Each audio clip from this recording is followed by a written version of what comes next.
Welcome back, everybody, to another episode of the Junkyard Dawgcast. I'm Jordan Hill, coming to you from the West End Hotel in Atlanta, the media hotel for the Peach Bowl on Saturday. With me, as always, is Kip Adams. Kip, we're coming in not too far removed from Christmas and the holiday season. How have the last few days treated you? Well, we got a couple sprinklings of some winter weather last night. That was a day late from a white Christmas, but still always entertaining to see any sort of snowy precipitation in Atlanta.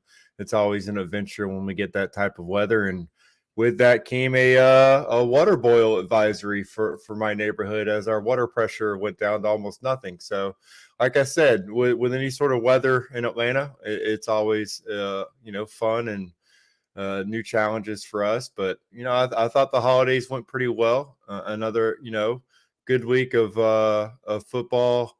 NFL still kind of struggling there, but overall, I mean, this is that time of year where these games start to mean a little bit more for some teams, and always entertaining. So I can't believe the end of the year's here. So I think next time that you and I are on a pod together, most likely it'll be right there at New Year's Eve, or probably, I guess, it'll be post game. It'll be 2023. So for everyone, just thanks for listening this year, and thanks for listening to us today. Yeah, for sure. It's been a busy time of year, but as wild as it sounds, it's game week. Georgia will be playing Ohio State on Saturday night, and like you said, I'm sure we'll definitely be spending New Year's Eve together, Kip. So I hope you brought maybe smuggle in a little eggnog or something. Make sure we do New Year's Eve upright. I'm good for it. That's what. If you don't have a flask these days, if you didn't get one for Christmas, I mean, you get that next day shipping on Amazon right now. Now's the time to do it. I think this is going to be an entertaining game. It's one where you probably won't really need some eggnog to kind of feel it in the second half of this game. I think this is going to be one of those where there's a lot of big plays, and I think we've watched some so football up and down in some of the bowl games. I think this is going to be one of the better bowl games we watched this holiday season. For sure. And I want to kind of start this podcast, talk a little bit about today. We're recording this on Tuesday, and that was the start of interviews with both teams. Ohio State's offense had guys go along with offensive coordinator Kevin Wilson. Georgia had defensive players as well as co-defensive coordinators Glenn Schumann and Will Muschamp. And just want to sort of share a little bit about what was said, some of the things that were talked about, starting with the Georgia side. Really intrigued to get a chance to talk to Will Muschamp, Glenn Schumann, guys we really don't get to talk to very much. Usually that's before the season, and then about this time as they're getting ready for bowls. Kind of picked Will Muschamp's brain on the freshmen, specifically Malachi Starks, Jalen Walker, Michael Williams, hoping to do a story on those three later today. And, he just talked about the growth that all three of them have shown. He talked a good bit on Malachi with Chris Smith and how much having Chris back there has helped Malachi through his freshman season. Some of the other things that were intriguing, Jamon Dumas-Johnson, a couple questions about if Tennessee and Ohio State look that much alike. He kind of wasn't fully convinced that was the case. He really talked highly of Ohio State's offensive line, as did Will Muschamp. And we had a chance to talk to Paris Johnson Jr., and Will Muschamp said he thinks he could be a top 5 pick. So that's going to be a very interesting matchup. And watching that offensive line go against guys like Jalen Carter and the Georgia defensive line, it's going to be something to watch. Other than that, Glenn Schumann talked about stepping into his role and what he's done as a co-defensive coordinator. He talked about back when he was a GA at Alabama that, it was always about working hard every day and trying to, work your way up. And he's clearly done that. I mean, it's funny. He's been at Georgia for so long at this point, but he's still, I think, only 32 years old. Still one of the more younger, on the younger side as far as especially coordinators, but even, position coaches. Still one of the younger coaches in this game. On the Ohio State side, CJ Stroud was asked a lot about Georgia. Obviously, Georgia had recruited him coming out of high school there in Rancho Cucamonga, California. Also heard a good bit about, what they're sort of expecting to get from Georgia. They were asked, Marvin Harrison Jr. and those guys were asked about being an underdog. I was kind of intrigued by his answer was He said, he pointed out the fact that this game's essentially in Georgia's backyard, and he said that I kind of like playing the villain, or kind of like playing the underdog, was what he said. Yeah, I mean, I think this is an Ohio State team. I've kind of talked about this before, that there was that week between losing to Michigan and the conference championship weekend where you got to imagine they were sort of looking at each other, going, what's happening? What are we doing? What's sort of the motivation, and trying to keep everything in context, and understanding that they needed help, but they weren't out. And just to see sort of the attitude that they showed today, I mean, I think you do see a team that has prepared really hard over these last few weeks, and understands that comes into this game. Probably a lot of people aren't going to pick them to beat Georgia. And I think on that side of things, that's nothing but a benefit for Ohio State, understanding that they do come into this game with something to prove. Something the players kept saying was Ohio State versus the world. And I think that's sort of the mindset they're taking in this game. Yeah, definitely. And we just watched a team, last season, come off a defeat, and the pressure's off at that point. You have so much built up expectations. You're going through a season undefeated. The press clippings start to pile up, and then you get, a serving of humble pie. Kirby Smart used that to Georgia's advantage last season to help them refocus, recenter. And you saw how they played in the college football playoff. And so the fact that Michigan, its last game, that's exactly what happened to them.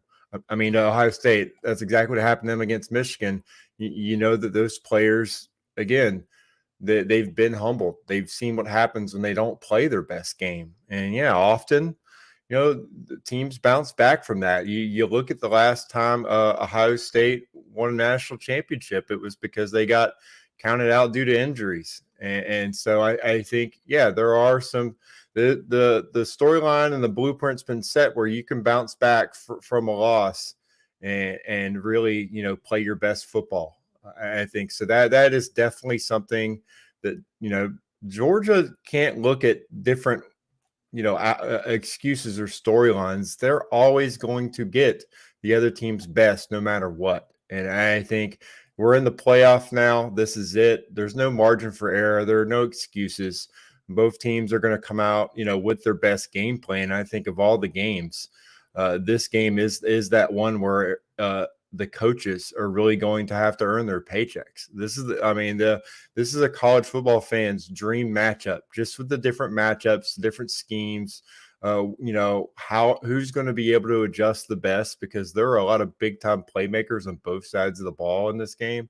And I think it's a chess match. And so again, I don't think that you could take the regular season, kind of throw it out right now. These are the two most talented teams in the college football playoff. It should be a really, really entertaining game.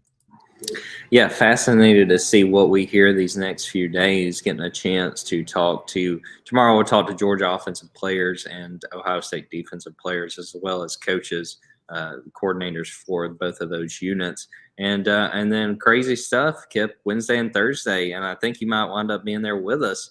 Get a chance to go watch them practice. It has been, I think, maybe since the Samford week that we have not seen Georgia practice, and that'll give us a good feel, not only for where things are and how things look, but also injuries. Had a lot of questions about Warren McClendon, Ladd McConkey. Rusty reported last night that it looks pretty good for Ladd. We're still kind of watching on Warren McClendon. That'll be something that I very much will be keeping an eye on. But get a chance to watch these guys and see how they're looking just a few days to go. Hey, you're going to have guys out there in crutches. Kirby's going to have these guys, just even if they're have no chance of playing, for the 15 minutes that the media get to see, he's going to have them running routes and definitely showing the opponent that they have their full roster allotment, not giving them any info at all. So if we see, a couple guys out there with casts in their legs, but they're going to probably cut those off, have them in there, on the line, and working with the ones and twos, just to make sure, we don't get any intel that, the opponent might deem valuable out there, because I know that these coaches are hoarders of information. I don't want you to know anything. It's all a secret. But for 15 minutes, you're going to get to see the most entertaining and informative stretching that the Georgia beat has seen in several months. Yeah, that's exactly what I was going to say. It's going to be 15 minutes of spectacular stretching, and it's going to be. And I'm going to find a way to write 1,000 words on it for you folks, because that's what we do. Before we turn the page, and I want to make sure to plug that on Thursday at 11:30 is the plan. Have it planned to have Patrick Murphy on the podcast from Bucknuts 247. Have a chance to preview this game really in full, get an idea of where Ohio State is coming into this game, the matchups, the things we want to see. But before we turn the page from this game, Kip, what intrigues you at this point in the week as far as what we might see on Saturday? What could be the difference in this game for either side? Well, the storyline, as it always is how is Georgia going to stop Ohio State's offense? Obviously, a two-time Heisman finalist in C.J. Stroud, one of the most prolific passing attacks in the country. You look at the weapons that he has. I mean, is Keely Ringo going to be matched up on Marvin Harrison Jr.? That's been the narrative all week. Georgia just, had its poorest defensive showing of the game of the season against LSU. If you're going to let LSU score 30, what can Ohio State do? For me, you flip that around. I think you just saw what Michigan did to Ohio State offensively. And you look at the makeup of Michigan's roster this year. Georgia is a better version of Michigan. I mean, on paper, that's what they do.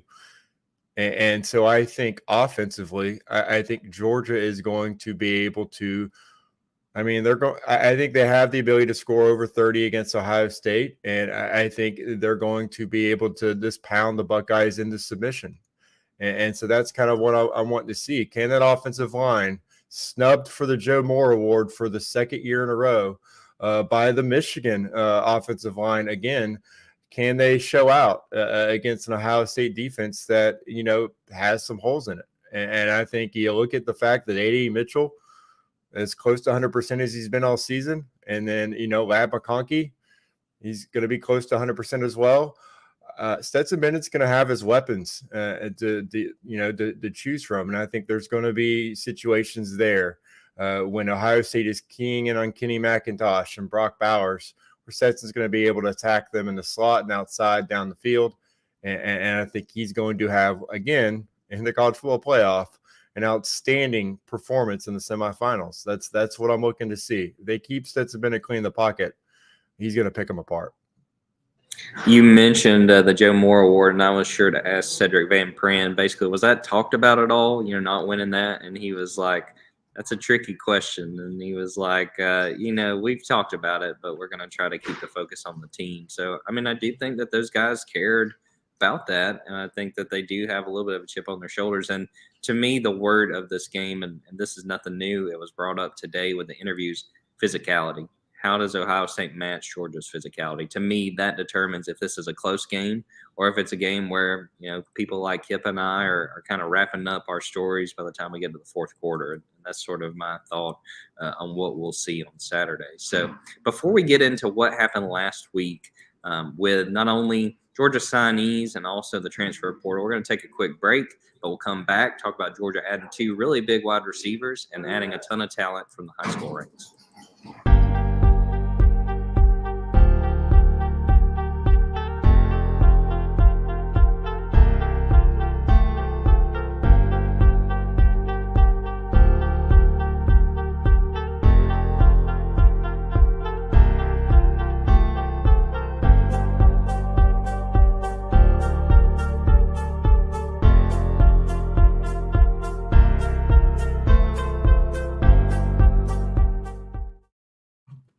Welcome back, everybody. Well, let's start, Kip, with National Signing Day. And I wrote about this, I think, on Thursday.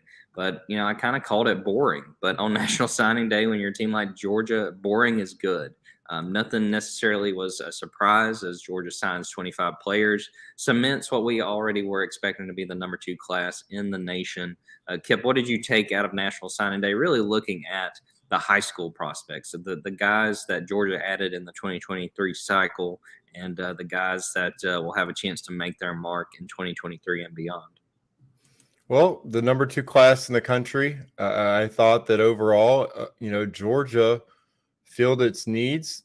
We talked about this on the last show heading into signing day, that we expected Georgia to add a couple guys to the class, and that we thought this class did everything that Georgia set out to do in this cycle. I mean, adding a guy like 5-star edge Damon Wilson to 3 outstanding edge prospects, you could make the case any one of those guys could have the biggest impact at Georgia, and definitely if you're looking toward the future, that could be a future rotation to edge between Samuel Mpemba, Damon Wilson, Gabriel Harris out there. That's an outstanding trio.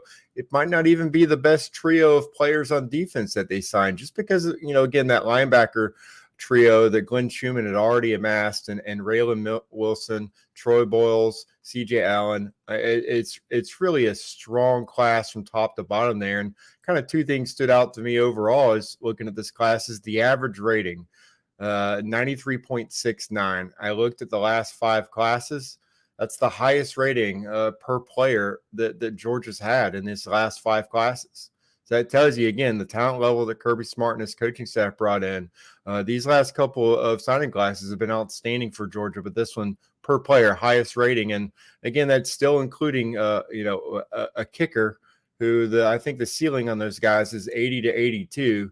I'm not really in agreement with the industry, on kicker ratings in general, or that if they're going to be that low, I don't think they should be included in the average player ranking. I just think that's kind of a weird thing, but I think kickers in the game of football are weird to begin with. It's something completely different. It's like a different sport being played when a kicker is on the field. So that's a whole nother discussion. But the other thing is, if you take that average player rating, 93.69, and you look at the 24/7 sports rankings, that's the 150th best player in the country. So that means the average player in Georgia's class is right there at 150, half above, half below. But I mean, if you're averaging the 150th best player in the country, you're bringing in some serious talent. And I just think that goes to show that, again, regardless of positions, different groups across the board, they brought in, they only had a couple misses. We said that before, missing out on a key running back, a couple 5 techniques.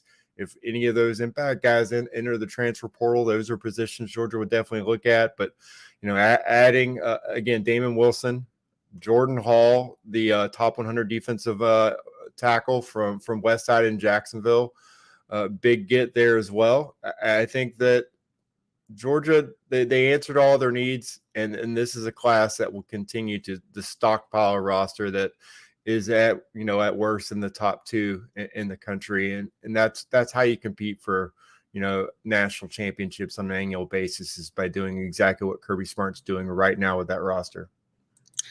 A point I thought that was really interesting there, Kip. You talked about outside linebacker. You talked about the positions where they stack talent, and that was also the case among the defensive backs. I mean, the amount of talented guys they got across the entire secondary is really impressive. And I was really struck by something Kirby Smart said on Wednesday, talking about the class, and he was asked about really specifically the cornerbacks.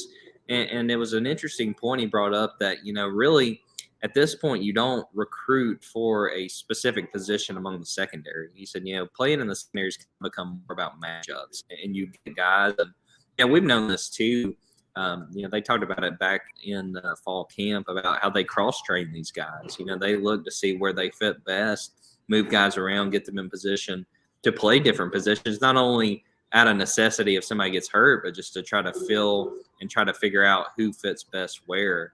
So that to me is an interesting piece of the puzzle too, is understanding when you got guys like A.J. Harris, Daniel Harris, Justin Rhett, some of those really talented defensive backs they've signed. They know that they're flexible and that they can move them around and put them in different positions and try to maximize the amount of talent those guys have, because they know that somewhere they can fit in the puzzle for Georgia. It's just a matter of which piece they play the best. Yeah, and then you continue along that. Guys like Chris Peel and Kyron Jones, a guy that, again, they added during this early signing period, two guys from North Carolina that make a ton of plays on the offensive side of the ball. So you kind of bring that, that mindset that these guys are going to attack the football and can make plays with the ball in their hands. Kyron Jones, a guy that's pushing 6'1", 200 pounds, has track speed. Reminds a lot of people of Eric Stokes a couple years ago, a guy that made a ton of plays at Eastside as a running back. Georgia added on signing day, did not get a lot of fanfare at the time because a spot opened up at the end, and he got that spot on signing day. And well, obviously, a couple years later, he earned, first round draft pick, making a lot of plays for the Packers now. Kyron Jones, not trying to put that kind of comparison on him, but he fits that profile and checks those boxes off as a similar versatile defensive back coming in as an offensive playmaker. I think Kirby Smart loves that type. And like you said, I mean, these guys don't really come in with defined roles. I think you're going to find out what their skill set is in practice, and then that allows you to just be more versatile and give multiple looks in that secondary to confuse opposing quarterbacks. We talked about the guys that they signed out of high school, but let's make sure and talk about two guys that they landed that have SEC experience. Georgia goes into the transfer portal, didn't add anybody before the 2022 season in that offseason. Now I had two wide receivers in Mississippi State's Ra Thomas, Missouri's Dominic Lovett. Kip, what do you make of Georgia not only being able to land these two guys, but what they probably will bring to the table once they get to Athens? Yeah, the top two pure wide receivers in the transfer portal by most outlets, including 24/7 Sports. I mean, ESPN, Pro Football Focus, they all kind of agreed that Georgia got the top two guys that, are primarily wide receivers. And gosh, another narrative getting squashed. A year after you saw Jermaine Burton leave Georgia to go to Alabama, that obviously was a sore spot for a lot of fans, throughout the offseason. Georgia's passing game was costing them its own playmakers. But this offseason, it's interesting. Georgia gets the top two playmakers. And I think that kind of shows you that people have a lot of respect for what Todd Monken and that offensive coaching staff's doing in Athens. And not just to, the top two transfer wide receivers. These are guys that led two SEC programs in receiving, and two guys that Georgia saw this season. And I think they each have kind of a different skill set. If you're looking at Ra Thomas from Mississippi State, maybe a guy like Javon Wims, a guy that, has a great catch radius, can make plays down the field, if needed, but can also make plays after the catch and break tackles. Or Dominic Lovett, an outstanding slot receiver.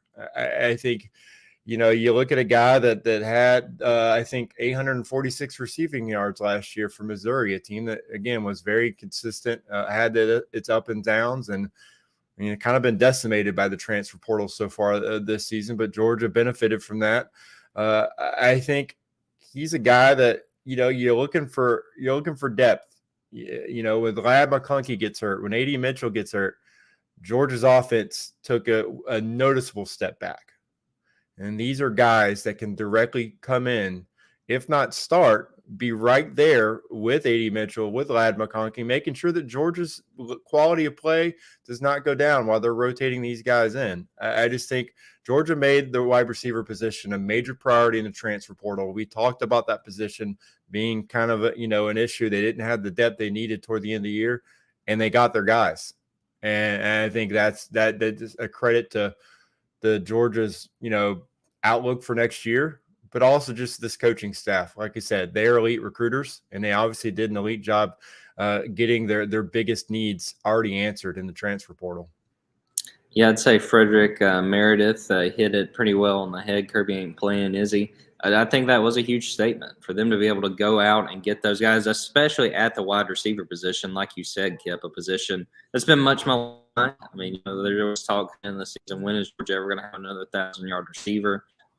But, I think that, especially I was struck with Dominic Lovett, because I remember in that Missouri game, I mean, the game that was the closest to this point Georgia came to losing. I mean, Dominic Lovett made a bunch of plays. I think he had something like 86 yards, had like a 36-yard catch in the second quarter of that game. But him and Ra Thomas both. I mean, you think about if you're going to be the leading wide receiver for a Mike Leach Air Raid team, I mean, that tells you all you need to know about how productive he was, how much they relied on him in that offense. I think it's a huge boost. I think that you consider the fact you got those guys and you've got 3 wide receivers in the 2023 class that are already there and getting to practice with the team, going through bowl practice and kind of acting on the scout team, giving them a little new blood on that side. I think that's huge. And, a lot of credit I think is due to Brian McClendon and those guys and the entire staff for what they did, laying 2 guys that are proven in the SEC and make what I think, might have been one of the weaker parts of this team going into 2023, just because of the questions you had about the wide receivers. I think you have to feel really good about where those receivers stand going into the new year. Yeah, I mean, we've seen the last 2 seasons, both seasons Georgia's been able to make the college football playoff, and them kind of doing so without their top receiver for most of the year. So obviously you see that trend. You're trying to prevent that from happening again because it's been one of the few aspects of this program they've kind of been hamstrung by that, not having that number 1 guy. So if you're not able to get a true number 1, you got to stack that receiver room, not just for next year, but for beyond. And the other aspect of it is Georgia's obviously going to have a new starting quarterback next year. You need to give that person the best chance for success possible. And, having as many playmakers as you can and allowing them to kind of build chemistry this offseason, that's going to be huge. And I mean, I'd be remiss you mentioned the other guys. Dylan Bell coming off a good freshman season. The guys they signed. I mean, Tyler Williams is a guy that I think is going to be in this rotation. For Anthony Evans is obviously going to bring speed to the roster. And gosh, if Arian Smith can stay healthy, something that we've said, I guess now for over 2 years. I mean, that is an elite downfield threat. So basically, Georgia looks on paper to have a deep and extremely talented wide receiver room for whoever wins the quarterback job in the spring and the summer next year. And so that would have been Georgia's biggest question this offseason. And again, right now it's answered. Who's throwing to him? We'll find out. But he's going to have a lot of weapons. Obviously, Brock Bowers coming back, Oscar Delp in that room, that tight end room that Todd Hartley's building. Landed a couple guys, already in the signing class, in Georgia, and Lawson Lucky, Pierce Sperlin. At this point, they're set up well to get the number 1 tight end in the country and Deuce Robinson. So that tight end room is ridiculous. It's going to get even better this offseason. And they're going to have no shortage of wide receivers as well. So the passing attack is here to stay for Todd Monken and the Georgia Bulldogs heading into 2023. As I wrote on Wednesday, the rich get richer with what they added just on signing day, and then you add those receivers, and it's only more so. So before we wrap up this episode, throw in the men's basketball minute. Georgia's 9-3, coming off of what was a pretty impressive win over Chattanooga. Not Georgia's most impressive game, but it was a game they trailed until about 2:08 left in the game. They wind up working their way back. They wind up finding a way to win, hitting some clutch shots late. Been really impressed with this team. I mean, I think their record is about where I had it, pretty much just flipping the Notre Dame game and the Georgia Tech game. But I think that they're in pretty good shape going into conference play, which will start January 4th against Auburn. They do have one more game before then. They're going to host Rider on Wednesday. I think it should be in good shape as far as winning that game. Again, I would give them high props for how they have played non-conference play, but I think that we're going to learn a lot about this team really starting with that first game at home against Auburn, because that is a good team. I think an Auburn team that's still trying to kind of find itself and figure itself out given what that roster lost from last season. But I'd say Mike White has done a really good job to this point, and we're going to learn really early on if this team can hang, because we talk about physicality with football, but that's sort of where my key is with this team being able to compete in SEC play. Can the bigs, handle playing guys? You're not going to have Oscar Sheboy every time you go out there, but there's a lot of talented guys in the SEC this year, and you're going to have to beat and bang with them and hang with them to have a chance. I'm still waiting to see that, but that doesn't mean it can't happen, and it's going to be something I'm going to be watching starting on January 4th. Yeah, moving up into the top 100 in the Ken Palm rankings and the ESPN BPI. Maybe they can crack the top 80 over the next couple weeks. We're going to see, and we're going to cover it whether it happens or not. It's been really fun to be on the men's basketball beat and something to be looking forward to. So we're going to wrap up this episode there. Again, a reminder, shooting for 11:30 on Thursday to have Patrick Murphy from Bucknuts 247 on, preview this game, talk about what Ohio State has done to this point and what we expect to see on Saturday. It should be a fun one. We should also, more than likely after the game, Kip and I will do another podcast, just kind of a rapid fire, immediate thoughts on what happens in that game. So be looking for that as well. So we're going to wrap that up there. Appreciate Kip taking the time to come on. Appreciate all you guys who watch live and everyone who's listening to this after the fact. So we'll sign off there. Until next time, take care.